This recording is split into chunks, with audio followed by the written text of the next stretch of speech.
নমস্কাৰ, স্বাগতম জনাইছোঁ মোৰ ইউটিউব চেনেল ভূপেন সিঙৰ অফিচিয়েলৰ অন্য এটা ভিডিঅ'ত আশা কৰোঁ সকলো ভালেই আছে আৰু ফাইনেলি আজি পোষ্ট গ্ৰেজুৱেটসকলৰ এপইণ্টমেণ্ট দিব গুৱাহাটীত। তাৰপিছতে আপোনালোকৰ অসম আৰক্ষীৰ ABOB অহাৰ এপইণ্টমেণ্ট দিয়াৰ সম্ভাৱনা আছে।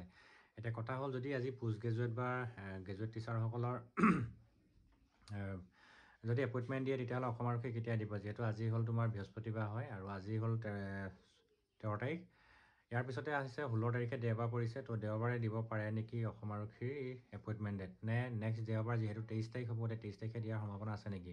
গতিকে আপোনালোকৰ ওচৰত এতিয়া দুটা অপশ্যন আছে। এটা আছে হ'ব পাৰে, এটা আছে 16 তাৰিখ আৰু এটা আছে 23 তাৰিখ। তাৰ মাজতো দিয়াৰ পূৰ্ণ সম্ভাৱনা আছে, নাই বুলি নকওঁ। আৰু মই ইয়াৰ আগৰ ভিডিঅ'টো আপোনালোকক মই অসম আৰক্ষীৰ এপইণ্টমেণ্ট প্ৰায় 23 তাৰিখে দিয়াৰ সম্ভাৱনা আছে বুলি কৈছিলোঁ, কিন্তু মই CM ছাৰে যিটো সংবাদমেল সম্বোধন কৰিছিল তাত কৈছিলে যে প্ৰথমতে পোষ্ট গ্ৰেজুৱেটসকলক এপইণ্টমেণ্ট দিব, তাৰপিছতহে অসম আৰক্ষীৰ এপইণ্টমেণ্ট দিব বুলি তেওঁ নিজেই কৈছিলে। যে সেই কথাটোকে মই আপোনালোকৰ আগত বুজাই দিছিলোঁ। চ' এতিয়া আপোনালোকৰ অহা দেওবাৰে নতুবা নেক্সট দেওবাৰে যাব পাৰে। গতিকে 16 আৰু 23 তাৰিখে দিয়াৰ পূৰ্ণ সম্ভাৱনা আছে, তাৰ মাজতো দিব পাৰে।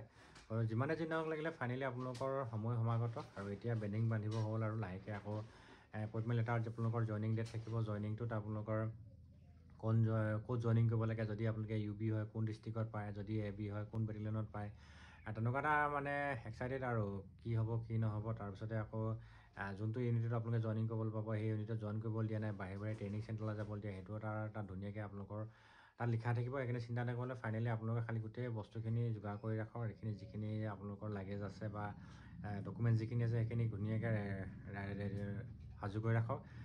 বহুতে মোক সুধি আছে, দাদা যিটো গ্ৰেড 3 আছে আছাম পুলিচৰ গ্ৰেড 3 আহিব নাই বাৰু, এইটোৰ ওপৰত ক'বচোন। যিহেতু গ্ৰেড 3 এটা সুকীয়া বৈশিষ্ট্য আছে, কি তাত আপোনালোকৰ জইনিং কৰিবলৈ হ'লে বা সোমাবলৈ হ'লে আপোনালোকৰ NCC চাৰ্টিফিকেট লাগে বা হোমগাৰ্ডৰ চাৰ্টিফিকেট লাগে। গতিকে NCC চাৰ্টিফিকেট থাকিলে সেইটো এটা প্লাছ পইণ্ট আছিলে। আৰু গ্ৰেড 3টো 3টা পোষ্ট আহে, এটা হ'ল কনিষ্টেবলৰ আহে আৰু আনটো হ'ল হাবিলদাৰ আহে, আৰু ডাইৰেক্ট যিটো প্লাটুন কামাণ্ডাৰ সেই প্লাটুন কামাণ্ডাৰো এই গ্ৰেড 3তে ধৰা হয়। এতিয়া কথা হ'ল, আজিৰ তাৰিখত গ্ৰেড 3 কি অৱস্থাত আছে? আপোনালোকে সকলোৱে জানে যে অসম আৰক্ষী আজিৰ তাৰিখত প্ৰায় 30 আছে।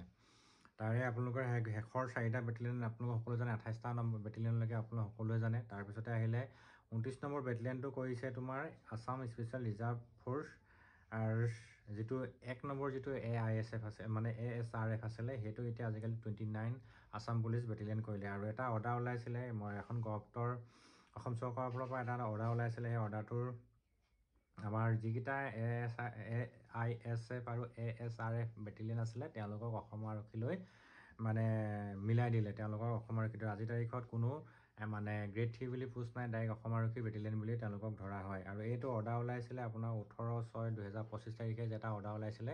গোটেই 4টা বেটেলিয়নে আজিৰ তাৰিখে অসম আৰক্ষীৰ লগত হেল্প কৰিলে।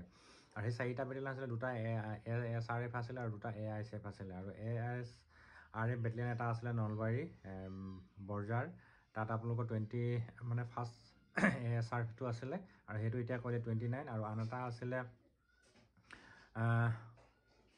কৰাগাঁও ডিষ্ট্ৰিক্ট কাৰ্বি আংলং, সেইটো আছিলে 2nd ASRF আৰু সেইটো কৰিলে এতিয়া 30 আছাম পুলিচ বেটেলিয়ন। আৰু এটা আছিলে Assam industrial security force battalion, এইটো আছিলে বানবাৰী শোণিতপুৰ, সেইটো এতিয়া কৰিলে 31। আৰু আছাম ইণ্ডাষ্ট্ৰিয়েল ছিকিউৰিটি ফ'ৰ্চ এইটো কৰিলে 32। আজিৰ তাৰিখত 32টা অসম আৰক্ষী বেটেলিয়ন আছে আৰু 6টা কামাণ্ডো বেটেলিয়ন আছে। ইয়াৰ উপৰিও 3টা ফৰেষ্ট বেটেলিয়ন আছে। তেনেকুৱা ধৰণৰ অসম আৰক্ষী আজি বেটেলিয়ন ছিষ্টেমটো তেনেকুৱা হ'ল। এতিয়া অনাগত যিবিলাক দিনত ইণ্টাৰভিউ পাতিব, সেই ইণ্টাৰভিউত গ্ৰেড 3 বুলি কোনো পোষ্ট নাহে, চব অসম আৰক্ষীৰ লগতে একেলগতে আহিব। আৰু মই কৈছিলোঁ যে প্লাটুন কামাণ্ডাৰ বুলি সুকীয়া পোষ্ট আহে গ্ৰেড 3, এতিয়া সেইটোও চাগে অসম আৰক্ষী যেতিয়া AB যেতিয়া কনিষ্টেবল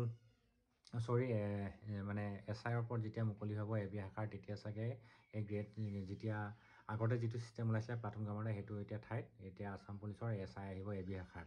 তাৰপিছতে যেনেদৰে কামাণ্ডো আহে ঠিক তেনেদৰে। আৰু তাৰপিছতে যিটো হাবিলদাৰ আছিলে, হাবিলদাৰো এতিয়া চাগে এইটো কি ছিষ্টেম কৰিব সেইটো ক'ব পৰা নাযায়। কিন্তু আজিৰ তাৰিখত কোনো গ্ৰেড 3 বুলি পোষ্ট নাই, চব এতিয়া অসম আৰক্ষীলৈ অসম আৰক্ষীৰ লগত টাইপ কৰিলে অসম আৰক্ষী বেটেলিয়নৰ নিচিনাকৈ হ'ব। আপোনালোকে এতিয়া খালি সেই NCCটো এতিয়া প্ৰযোজ্য কৰে নকৰে সেইটো ক'ব পৰা নাযায়। হয়তো কিবা এটা পাৰ্চেণ্টেজ তাত ধৰি দিব পাৰে, যদি NCC থাকিলে আপোনালোকক বা NCCৰ কাৰণে কিছুমান কোটা ৰাখি দিব পাৰে, নহ'লে NCC মাৰ্কছ দিব পাৰে। গোটেই দুটা ছিষ্টেম কৰিবৰ সম্ভাৱনা আছে যি আহিবলগীয়া 4000 নিযুক্তিৰ ক্ষেত্ৰত। গতিকে কথাখিনি আপোনালোকক বুজাই ক'লোঁ, আশা সকলোৱে বুজি পালে। আজিৰ তাৰিখত গতিকে গ্ৰেড 3 বুলিবলৈ কোনো পদ নাই, গোটেইখিনি অসম আৰক্ষীৰ লগতে টাইপ কৰিলে। আৰু AISF বা ASRF এইবিলাকো নাই, আজিকালি চব অসম আৰক্ষী 29 বেটেলিয়ন 30, 31, 32 আৰু 32টা আছাম পুলিচ বেটেলিয়ন আছে।